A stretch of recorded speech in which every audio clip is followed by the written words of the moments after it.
Listen to an assistant lecturer talking to a new student. Yes, come in. Excuse me, are you Mr. Fitch, Dr. Addlestone's assistant? Hi, yes, can I help you? Yes, please, if you have time. I'm Mary Jane Turner, and I'm signed up for Literature 220. I just wanted to get clear on the grading system. I'm still not sure how it works. Hi, Mary Jane, sure. It's pretty straightforward, really. After each lecture, we prepare a short quiz in that material, and you take it at the beginning of the next lecture period. It only takes about 10 minutes and is pretty simple, if you've taken good notes and studied them a bit beforehand, that is. There are 15 lectures, so that's 15 quizzes. And they're part of our final grade, right? Right, 1% each, or 15% for all 15 of them. Each one's only 1% of my grade? That doesn't seem like much. Missing one or two of them wouldn't make much difference, would it? Not really, no, but the whole is greater than the sum of its parts. They're not worth much individually because they're very short and sweet, just to check that you've been coming to class, really. But students who pass all 15 quizzes earn a 5% bonus for effort. Don't our individual quiz scores count? No, sorry, they're just pass-fail quizzes. So pass them all and it's 20% of my final grade? That's right. That sounds good. And 60% are your midterm and final exams. Are they short and sweet too? Haha, no, I'm afraid not.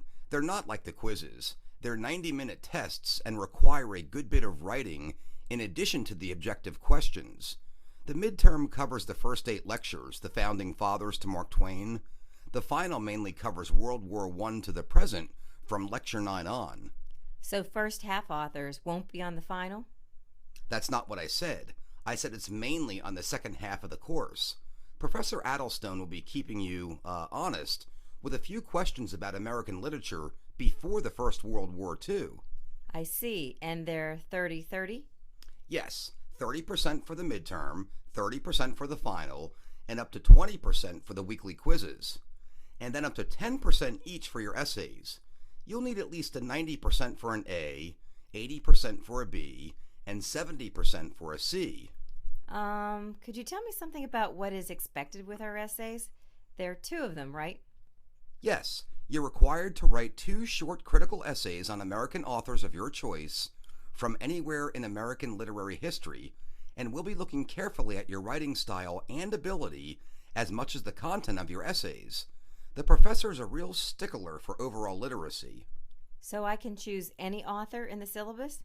Yes, but I can tell you that we often like it when a student picks an author out of the mainstream. Perhaps a lesser writer than we haven't been able to include in the lectures, or a contemporary author who hasn't found a place in literary history yet. Someone really obscure? Not a good idea. The author you choose should have some relevance to the course of American literature, and if you can demonstrate that relevance clearly in 4 to 5 typewritten pages, then you'll have a good essay. For each essay? Ooh. This is a university, Mary Jane, not a high school. Now you've got almost 4 months to write 8 to 10 pages. You should be able to manage that. Yes, okay, you're right. When are they due? Your first essay is due in late October. It must be handed in by Lecture 8, but we'd be happy to see it any time before that. And the second is due the last lecture in December. It must be turned in before the winter break. Oh, should the first essay be about somebody in the first half's material then, and the same for the second? No, not at all. Any author you like. It would be smart to choose ones that interest you, though. Perhaps that reflects some, enthusiasm always turn out better. Oh, I've got that. I'm really looking forward to this course. I love reading. That's good, because you'll be doing a lot of that. Thanks for your help, Mr. Fitch. I really appreciate it. And don't be shy if you have any more questions, Mary Jane. My door's always open. Goodbye.